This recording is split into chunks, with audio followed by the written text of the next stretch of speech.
England starting off. It's just so unambitious. It's absolutely scary. I mean, taking strikers off and putting defenders on. Nico Riley coming on for Declan Rice. Just the tactics, just awful. Just literally the last 35 minutes, just booting the ball up the pitch. That's it. Great. You know, you're not going to get anywhere like that. You're literally inviting a goal, and guess what? They got two. So anyway, yeah, we're done. That's it. We're off. I'm still looking forward to the third place playoff actually, because not being funny, people can argue that France were the best team in it. I had a bad game against Spain, but everyone has an off game.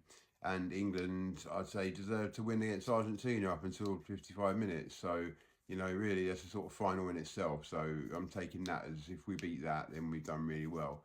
And I'll take that bronze medal, or whatever they call it, bronze trophy, third place, basically, you know, as a big sort of, the biggest result since 1966, the biggest victory since 1966. But I won't go into it too much because I can go on and on, really. It's just going to piss me off. So anyway, yeah. Man United, yep. Obviously, you're aware that last week has been quite active. We brought in Andre Santos from Chelsea for £50 million. Yeah, I've given my thoughts on that already. I mean, it's a good transfer, yeah, but I don't agree with giving Chelsea £50 million for a bench player.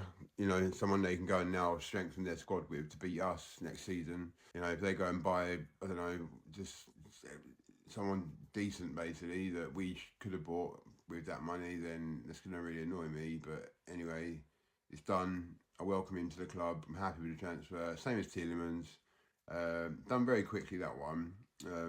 I was informed overnight that it was happening, and then everyone was notified in the morning because it come out from Romano and David Ornstein and yeah, a few others, that it was a here we go sort of official going on. So yeah, but like I say, I knew about it the night before, but I ain't talking about that.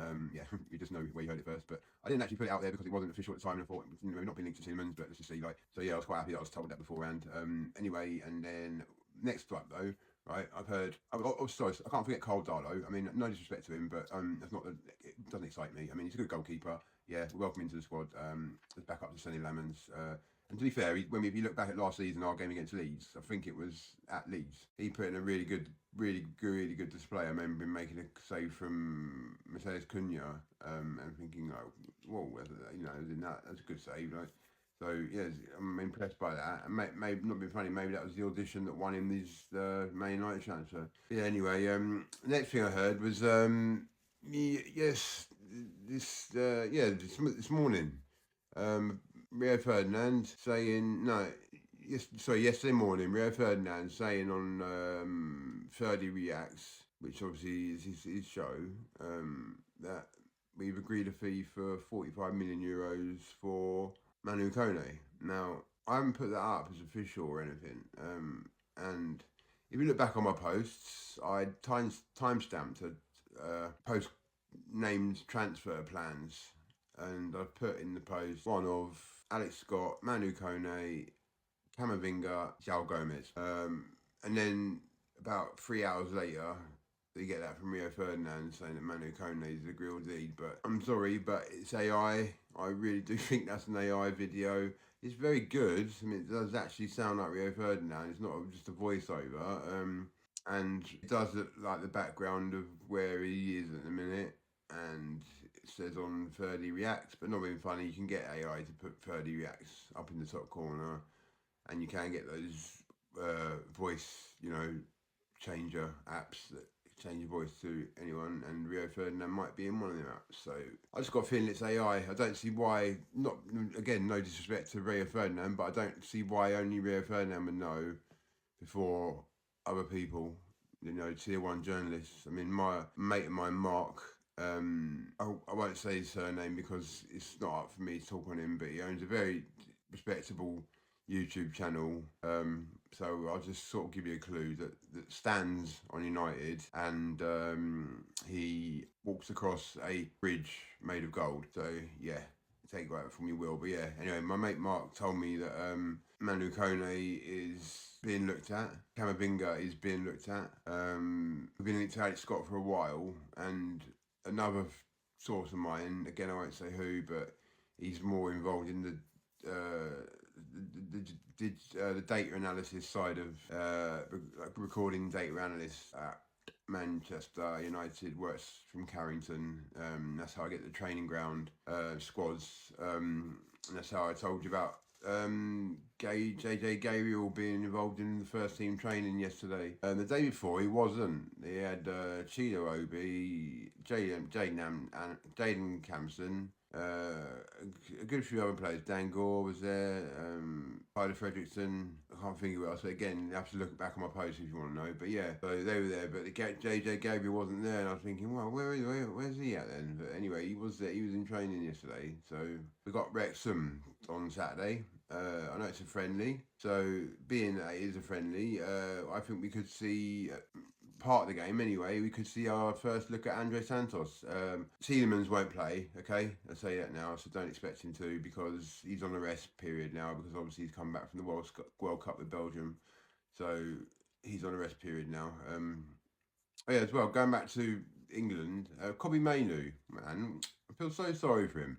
He's literally the only player that didn't get any minutes at the World Cup, apart from the two substitute goalkeepers. Was it James Trafford and Dean Henderson? Yeah, they didn't get any minutes, and nor did Kobbie Mainoo. I mean, why fucking take him then? You know, what the flipping heck you on about? He could have changed things so much rather than just experimenting with other things. He could have brought Kobbie Mainoo in and absolutely run it. But yeah, anyway, so what I'm telling you about transfer plans so far, right? Yeah, is expect something to happen very soon. Roma have asked for 55 million euros for Manu Kone. I don't know if we'll match that. I know there's ongoing talks with Bournemouth and Wolves in England. Now, I can only imagine that's surrounding Alex Scott and João Gomez. Although I know Mateus Mane as well from Wolves we're looking at. So could be them three. Also, like I say, Camavinga, we're looking at him, although I don't think he's got the desire to join Man United so much, which is what we're looking for. But one of them, and then there'll be a left back that comes in, which will hopefully be Lewis Hall, depending on budget. We've also looked at Nico Williams. I think that's it. But yeah, good. Son, I will point out Nuno Mendes. He might be up for a transfer because PSG have just signed Lucas Digne, haven't they, for left back? So that might leave open for Nuno Mendes to leave, and he's a flipping well good left back. Love him at Man United, I would. Yeah, so. And then there'll be another attacker, forward, winger. But only if Rashford leaves. And those names being looked at are Somerville and Morgan Rogers. So expect some stuff to keep going on and happening. I'll keep you updated and informed. But yeah, just for now, that's all that's going on. So I'll leave it there. All the best. Peace out. And I shall speak to you all soon.